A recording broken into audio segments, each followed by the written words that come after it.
So hello everyone, फिर से आपका स्वागत है हमारे KIIT के यूट्यूब चैनल पर। आज हम क्लास 12 का फिजिक्स का लेक्चर नंबर 3 लेकर आए हैं आपके सामने। तो मैं उम्मीद करूंगा कि आप इस लेक्चर को एंजॉय करेंगे और बहुत अच्छे से पढ़ेंगे। तो बिना किसी देरी के अपना कॉपी और पेन निकाल के बैठ जाइए। तो स्टार्ट करते हैं।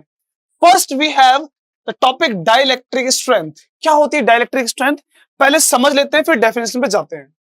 देखिए, अक्सर होता है कि जब हम लाइटनिंग को देखते हैं तो हम घबरा जाते हैं, डर जाते हैं। कारण क्या होता है? तो सुनो, एक तरफ जब लाइटनिंग को हम देखते हैं तो वहां पर फ्रिक्शन की वजह से जो बादल होते हैं वो काफी ज्यादा चार्ज हो जाते हैं, है ना। मान लो कि पॉजिटिवली चार्ज हो गए, और जो ग्राउंड है वहां पर क्या है, काफी सारे अमाउंट में नेगेटिव चार्ज। अब यहां पर जो फ्रिक्शन हो रहा है बादलों के बीच वो बहुत ज्यादा हो जाता है, हद से ज्यादा। इतना ज्यादा हो जाता है फ्रिक्शन होते होते होते होते कि ये बादल बहुत ज्यादा चार्ज हो जाता है।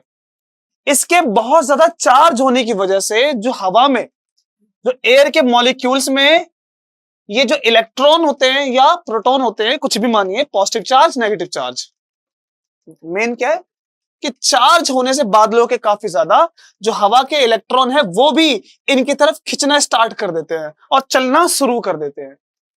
लेकिन क्या आमतौर पर ऐसा होता है? तो आंसर नहीं।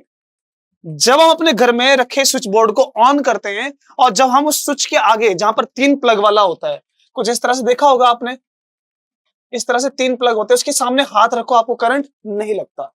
क्यों नहीं लगता? क्योंकि हवा में से इलेक्ट्रिसिटी आसानी से पास नहीं होती है। हवा में से इलेक्ट्रिसिटी पास होने के लिए बहुत ज्यादा इलेक्ट्रिक फील्ड या फिर कहें बहुत ज्यादा चार्ज चाहिए। जो चार्ज कहां दिखता है? हमें बादलों में।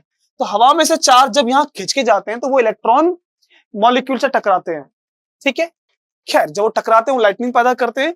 लेकिन हमारा टॉपिक जो समझने का था वो ये कि हवा की जो इंसुलेशन है, यानी हम जब इसको चार्ज करें तो हवा में से इलेक्ट्रॉन खींच के नहीं आ रहा है, और चार्ज किया नहीं आया, और किया नहीं आया, और किया तब चल के आता है।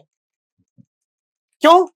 स्टार्टिंग में जब ये थोड़ा बहुत चार्ज था तो यहां इलेक्ट्रिक फील्ड थी, मान लो 1 की, इसको और चार्ज किया, इलेक्ट्रिक फील्ड 2 की, और किया 3 की, और किया 4 की। तो इलेक्ट्रिक फील्ड की स्ट्रेंथ बढ़ती जा रही है, बढ़ती जा रही है, और इलेक्ट्रॉन को खींचने की ताकत बढ़ती जा रही है कि हम इलेक्ट्रॉन को और खींच सकते हैं। अब ये इलेक्ट्रिक फील्ड की ताकत चार्ज होने से इतनी ज्यादा बढ़ जाती है कि हवा में से इसका इंसुलेशन टूट जाता है और इलेक्ट्रिसिटी पास हो जाती है। This is dielectric strength. क्या है ये? The maximum electric field an insulator can withstand. Withstand मतलब झेलना, उसको कहां तक सह सकता है। तो एक इंसुलेटर है जो इलेक्ट्रिक फील्ड को सह सकता है मैक्सिमम कहां तक?